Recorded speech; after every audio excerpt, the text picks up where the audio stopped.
Welcome to Big Blend Radio with your hosts, Lisa and Nancy, editors of BigBlendMagazine.com.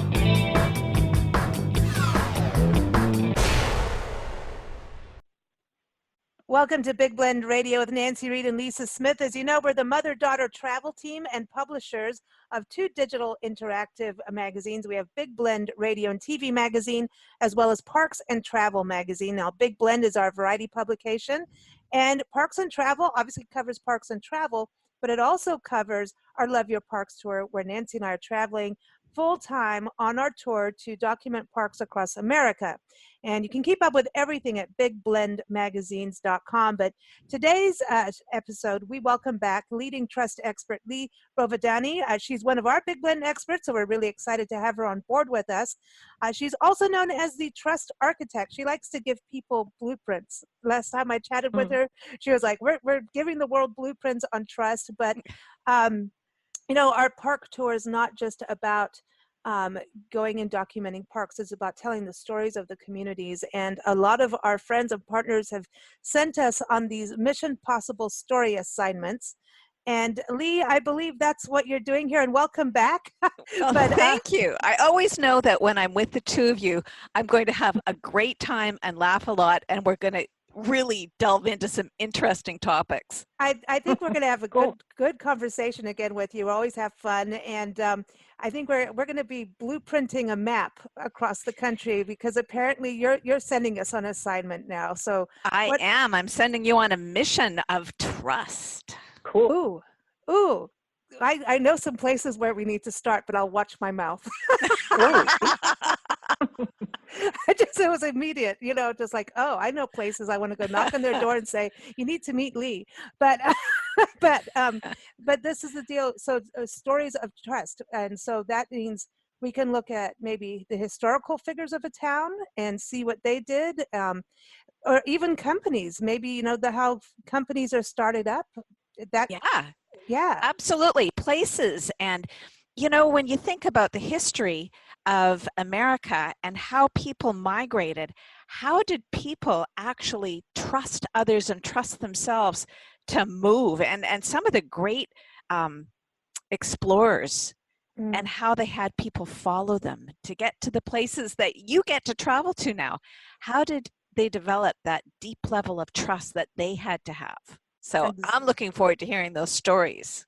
Well, yeah, right now, thinking of the explorers getting on those ships and half of them not having all that many maps to go by, and thinking that there were dragons in the water and all sorts of strange things, and going to land you've never been to before, so you have to trust the captain and the crew and the ship, and go to somewhere you've never been. I mean, yeah, that's wow.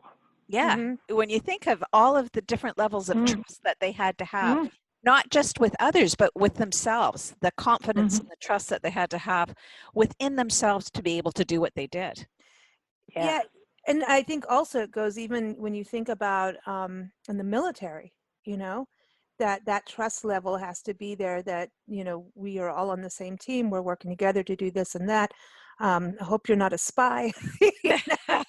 You know, so trust has got to go with that as well. When you're serving in the military, whether, you know, when you think about all these stories of like even pirates, you know, New Orleans, the Battle of New Orleans, I find is one of the most fascinating stories. And there were significant roles of women in the battle that really helped. But it was really interesting because the privateers, actually, like John Baptiste and the privateers actually helped us. Andrew Jackson, of all people, helped them make sure that, you know, the Battle of New Orleans, that the English couldn't come and take them away.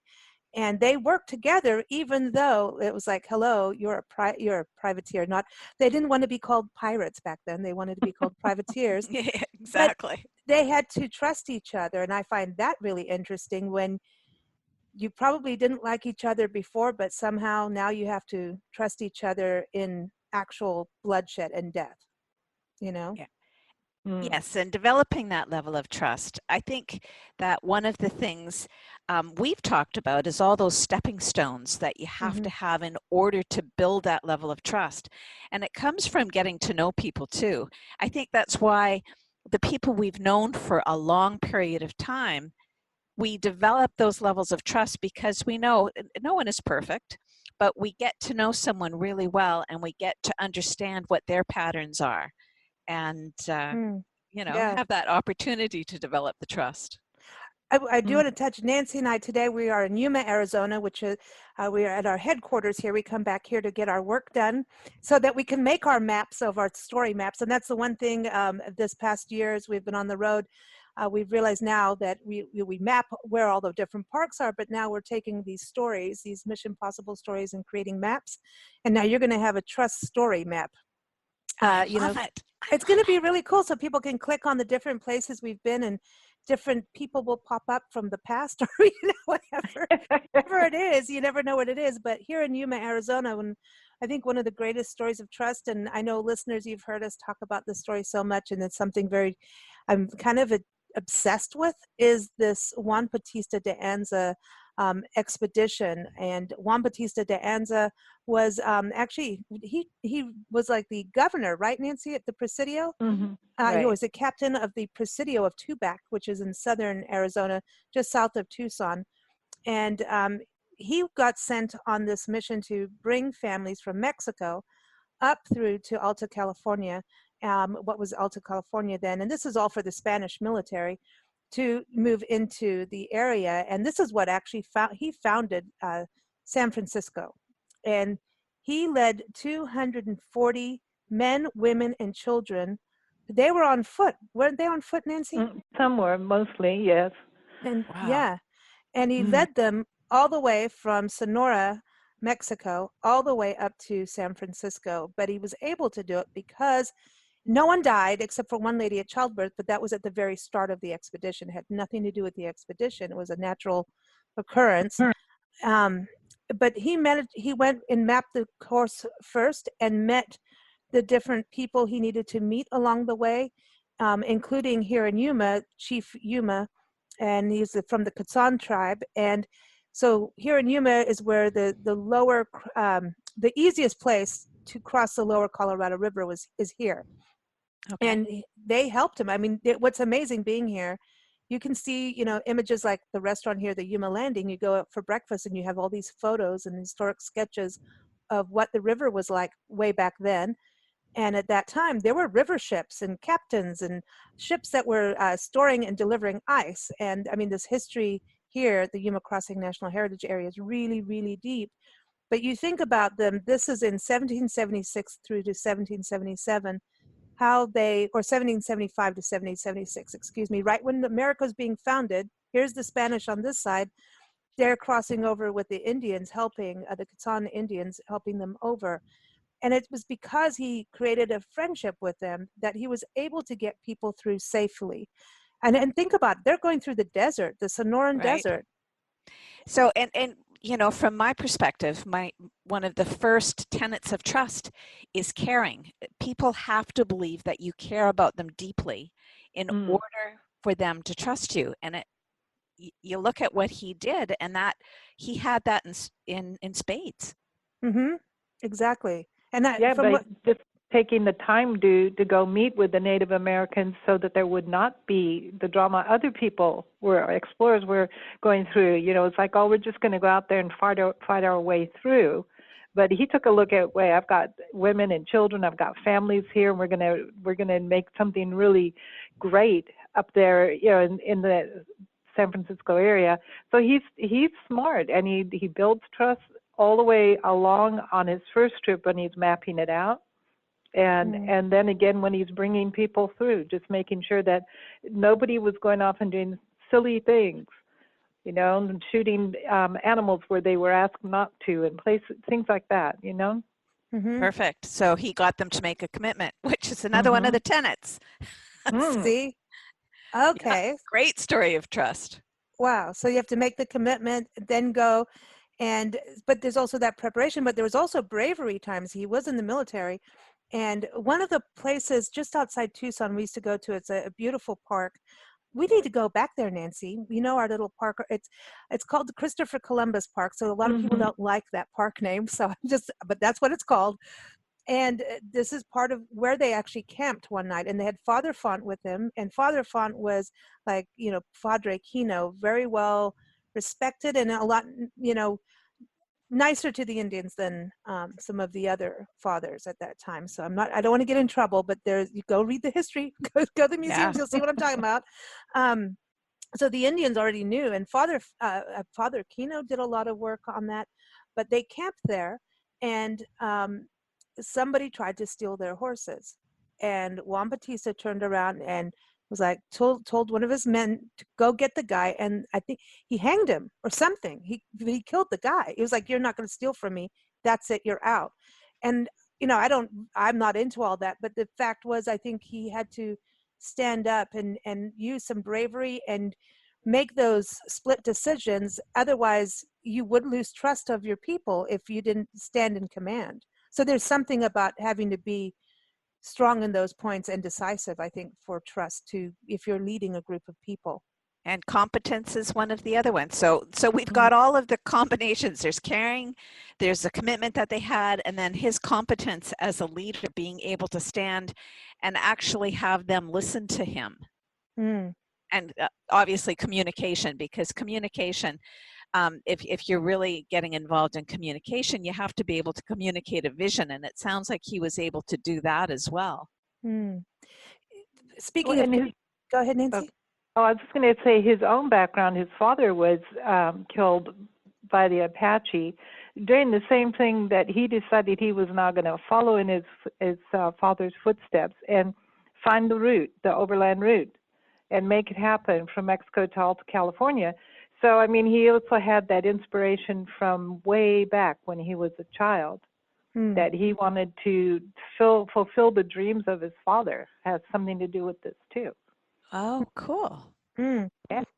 Amazing. And I think they were doing this mostly because, they were coming through on, like, Cabrillo, Juan Rodriguez Cabrillo, he found San Diego. And he came along the coast, and the sea travel was really brutal. And Cabrillo died, unfortunately.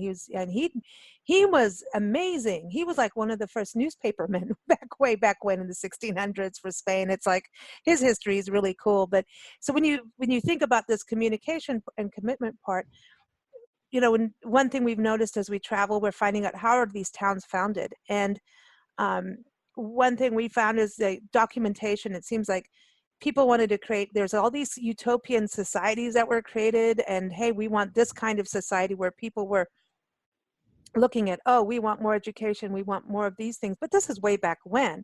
It's not like now when we go, okay, we need to fix our town or something. They were like, something happened and everybody wanted to change how lifestyle was. And what we noticed was there's a lot of pamphlets being sent out. There were books, and I think it was also the power of the press with newspapers. And you think about, look how when it came to getting rid of slavery, how all those underground newspapers helped abolish slavery, and women writing in there, and things like that. So I wonder about this communication of the power of the pen helped to build trust for people to actually move across country, or even to a new country, like coming here to America. Wow. And like, I always get curious because how many people could actually read? So there had to be a few scholars within the group who could give that information out to the rest of the people, because I would think back then there wasn't the number of people who were literate.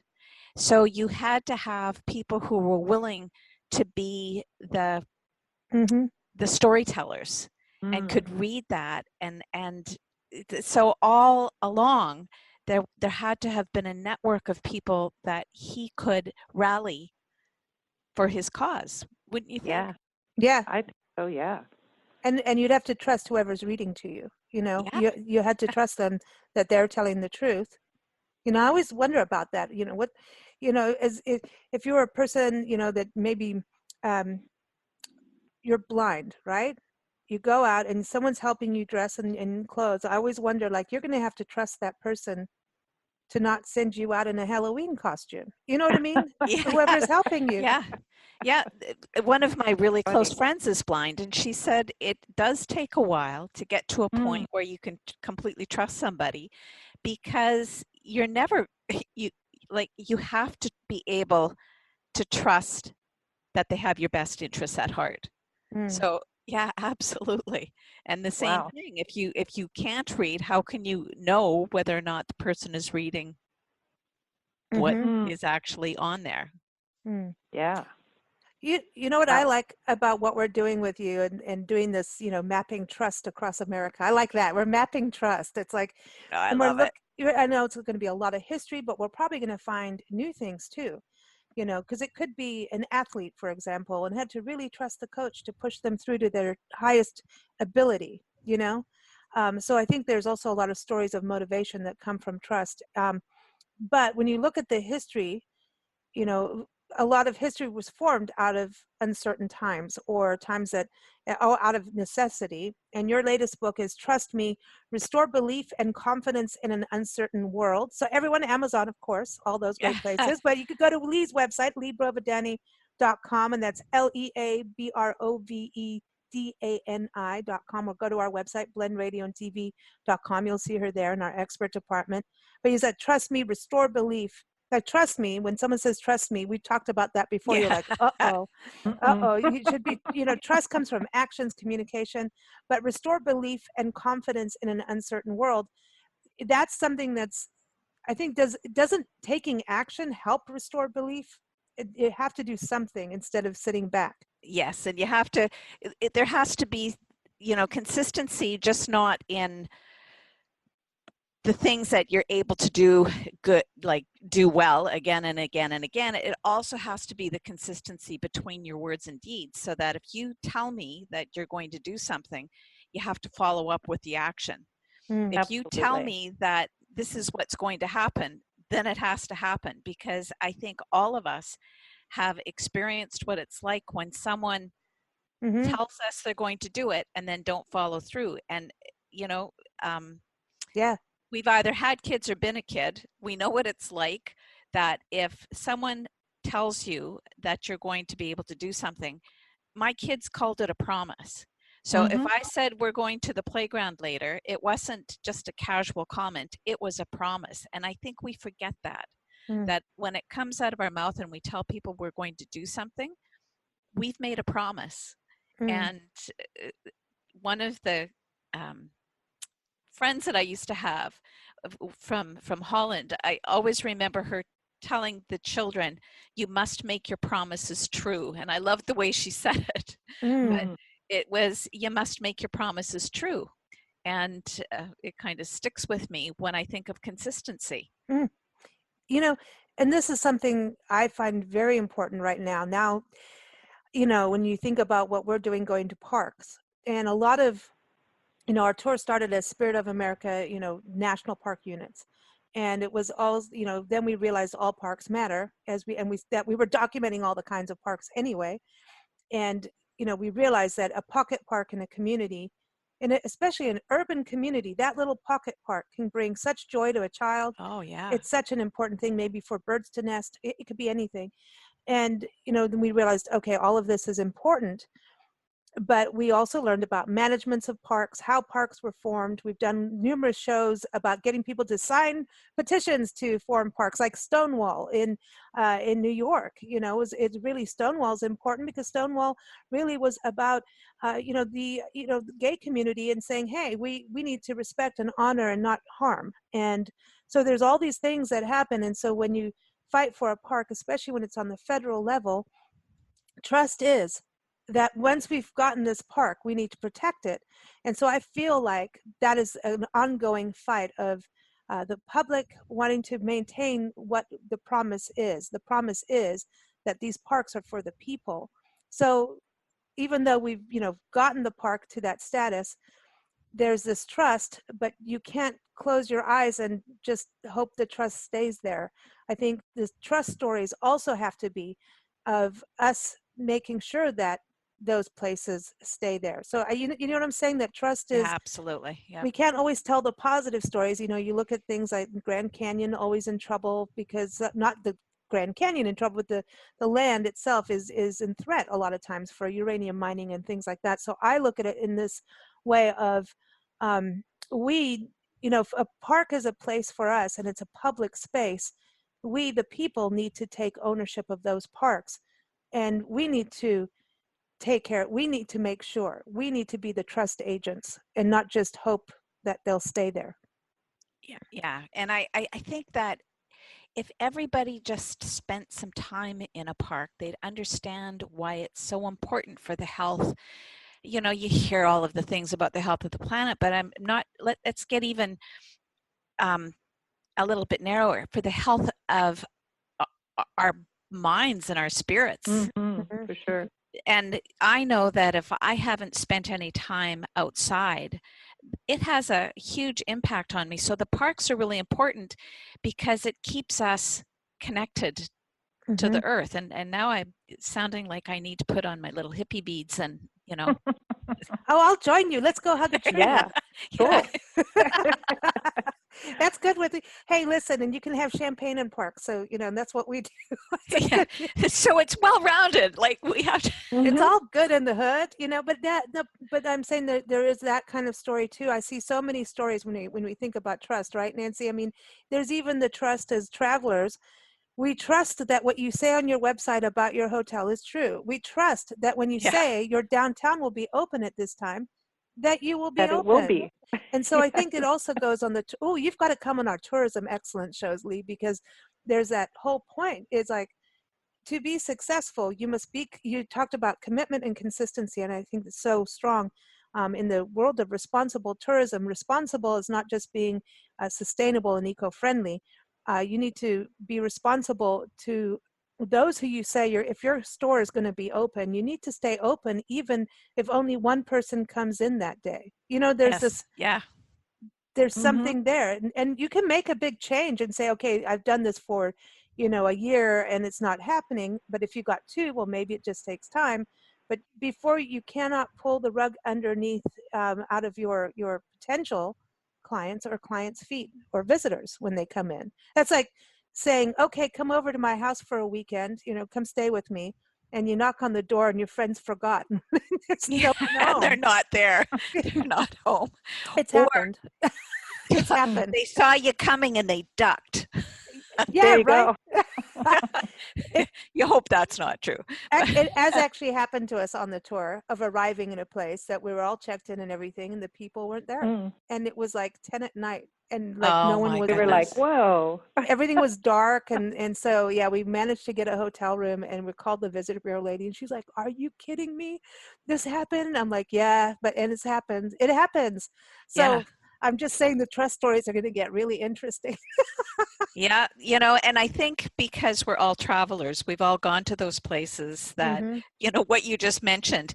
The level of places I've stayed have been as varied as, you know, traveling through Africa. The standard that I looked for when I was backpacking was the mosquito nets didn't have holes in it and there was no bugs in the bed. And that, you know, everything else was just gravy. Yeah.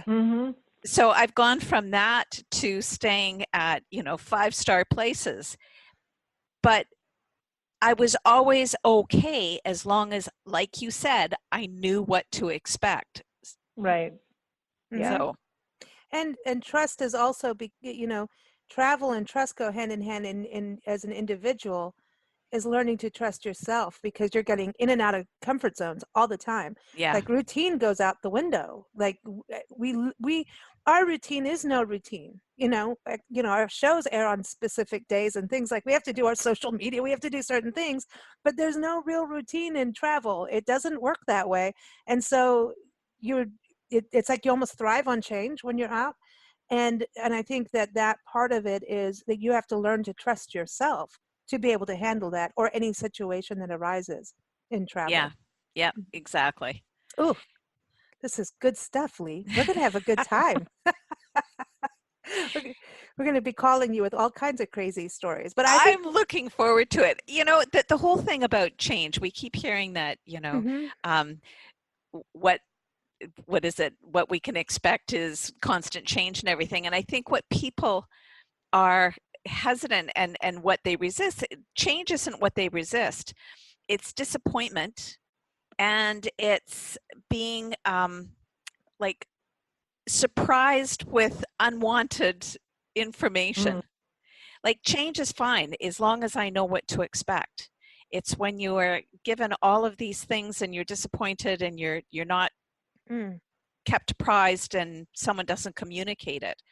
So it's going to be interesting because you can trust change as long as you have a reasonable expectation on what to expect.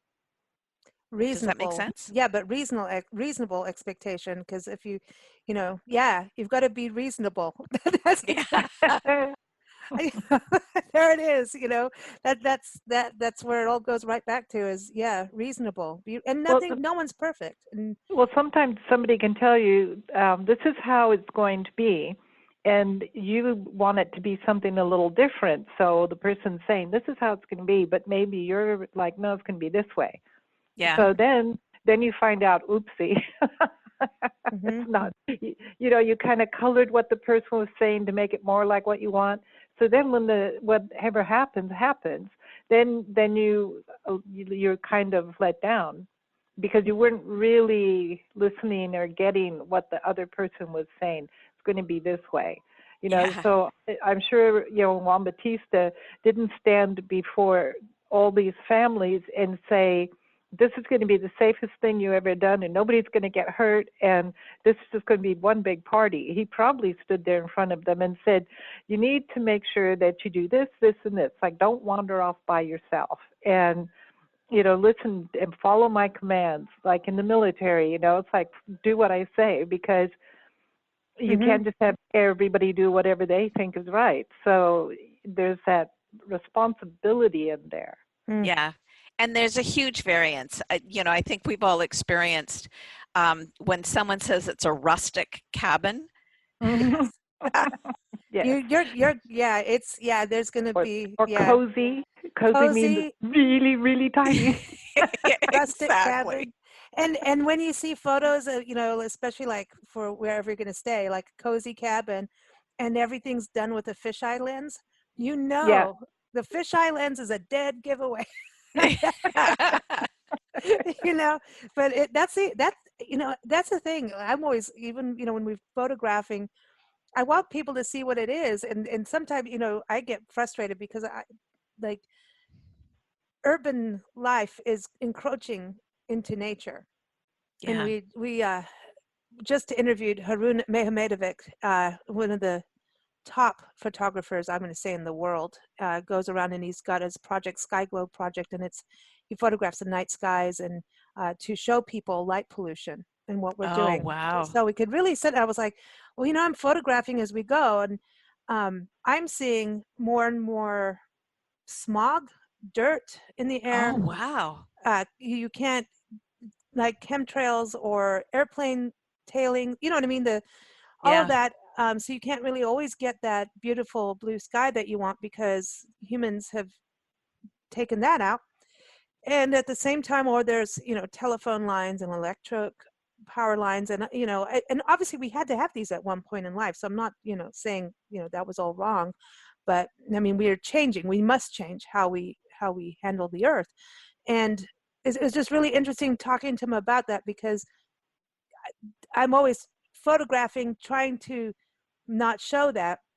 And then the other side, I'm photographing to show it, to show Right. the real thing, because we need to realize this is what's happening. But I want people to go, oh, it's pretty, let's go. So there's always that fight of, yeah, don't admit it, put it in there. This is what it is. This is how it looks, And I think if you've experienced, like we did 2 weeks down the Grand Canyon, Mm.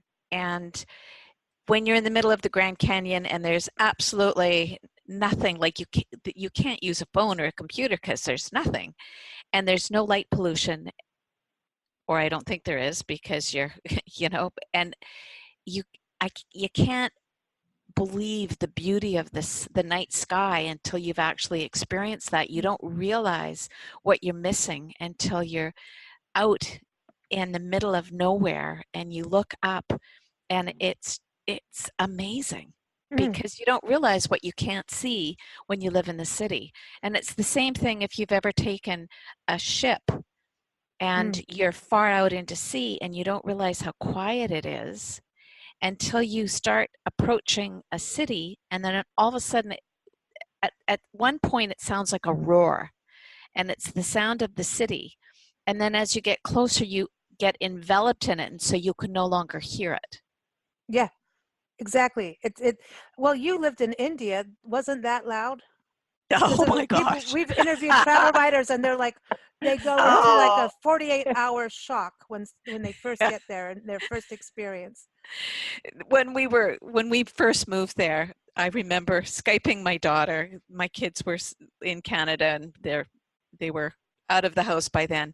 And I called, and the first night I went, "Oh, sweetheart, it's so charming. There is a band that I can hear outside of our hotel, and they're drumming and they're playing music. It's just so lovely." And then 2 weeks later, I called her and said, "That blankety blank band That never stops. they just won't shut up." Yeah, it was quite funny. It was charming for a while, and then it was just Yeah. they didn't stop ever. Oh man, well, different cultures, and Yeah. embracing that. But one thing you said about the stars in the night sky, think about all the people going off like Vasco da Gama, right? Oh, I'm going to wow. charter the seas, and they had to trust in the stars. They're trusting this little bit, because this was Yeah. at the beginning of understanding the stars, and they were using that as navigation, and that was trust. And think about, I know I always want to dig this in whenever I can. Back in the day when they thought the world was flat, Yeah, I know. Funny. and you trusted it, and you still went out, even when there was everybody heard about big sea serpents and dragons and all of that. Oh my gosh. Think Yeah. about the trust. You had to have inner trust and desire to go and do that. You had to have a passion. You had to, there's just like that, to me, is like the ultimate of bravery. But they still learned how to chart maps. They, think about Fremont, Nancy. That's the other map. Yeah. General Fremont, he ended up becoming a map with military Mike. Mike Guardia is a military historian and author. Is on our show as one of our experts too. And we follow the footsteps of generals for him as his story mission. And it has actually gone kind of haywire crazy because there's so many generals. But Fremont, we found out that he's like, everywhere we go, there's another thing with Fremont. He worked with Kit Carson, who taught him mapping. And you think about the days then, now we have Google Earth and we can see everything and map. But when you think about what they trusted on, that little bit of information and that knowledge, you just went for it. That trust of, I know this much. I know I don't know all of it, but I'm going for it. I don't know. I think there was just such a, and now we know, everybody, the Earth is not flat. For most people. I know. Well, most people know it. Yeah. I taught up in Nunavut for a while, and there was a young Inuit boy he wasn't a boy, he was a young man who was in my class. Mm-hmm. And I asked him how long it took him to get to where I was teaching the course, which is in Cambridge Bay. And the place where he lived was so remote, and he said, "Oh, do you mean by airplane or by snowmobile?" Now, you had to imagine, when I walked out, all I saw was snow flat surrounding me. For like, you did a 360, you saw snow. And I looked at him and I went, "How could you possibly get here by snowmobile?" Because it would take 2 days. And he said, "Because I've been taught how to read the land." Wow. And it amazes me. I wonder, how many of the young Inuit children are still being taught those skills. And I said, "Well, what do you look for?" And he said, a lot of times it's the way the wind blows against a bush. you can look at how it's growing, so I know the direction. Hmm. And there just wasn't a lot to look at around there. So I think of all the skills of navigation. Yes, we've got Google Earth now, but how many skills have been lost that are just absolutely amazing, that you have to be able to trust your ability to read what, like, to my eyes, I didn't see anything that you could read. Wow. I have to trust Nancy to navigate us on the tour, to read the maps. Well, we're doing okay with that. Right, Nancy? Sure. Yeah, well, she had me navigate for her when she did her tour in South Africa with her artwork, and so I'd get the big atlas out, and every time we turned right, I would turn the map right. Right. And then because I know everybody, we're not big in all the little satellite stuff and everything when we drive. We're kind of road trippers. We're old school with atlases because it's cool, because you can see. I don't know, it's just really cool. And I saw Nancy doing that, and that's why I went over the wrong bridge in San Francisco looking for Juan Bautista.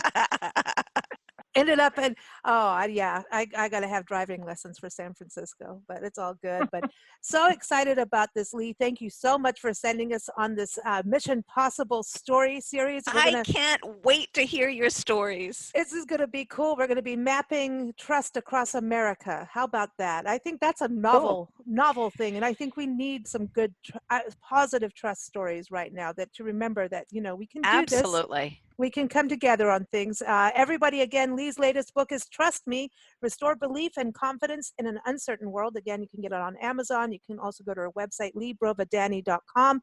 You can see her and her latest article and interview with us. We do a Success Insider Q&A with her. It's up on blendradioandtv.com. You'll see Lee right at the top of our experts in our expert department. And, of course, keep up with us at bigblendradio.com.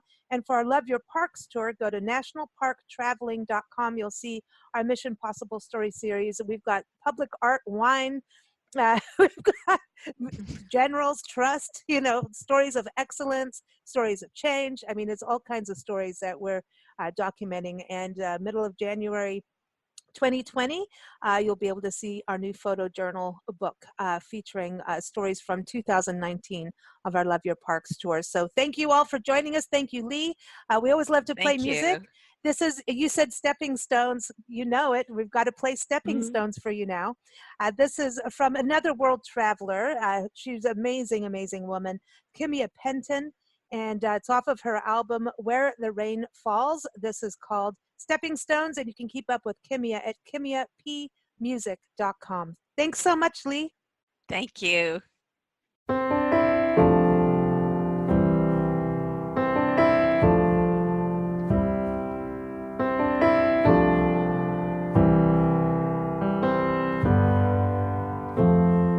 My first steps were a celebration, Mom and Dad watching me grow.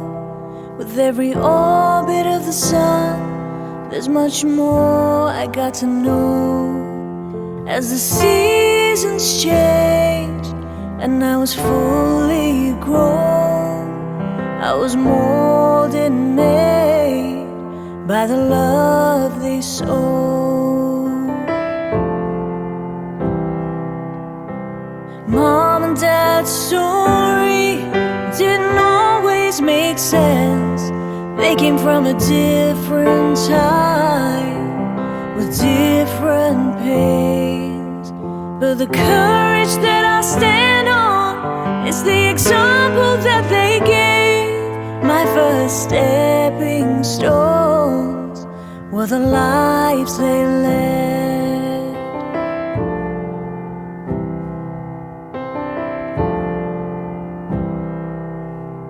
2 degrees later, moved out to the city on my own, working at the corner office on the 21st floor, thinking how far I come and where I could go, taking in the whole world, but I'm missing home.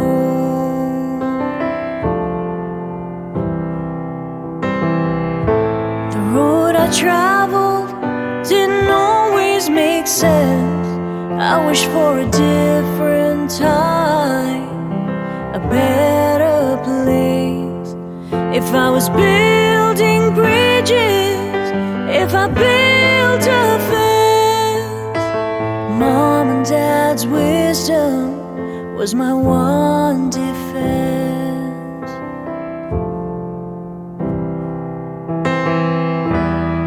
If the noise in the world drowned out the voice in my head, I find my way home to hear the words they say, those familiar ones, the laughter and tears wash away my fears. Mom and Dad's story didn't always make sense. They came from a different time with different pains, but the freedom that I walk in is from the price they paid. My every stepping stone is on the road they paved. My stepping stones are from the lives they led.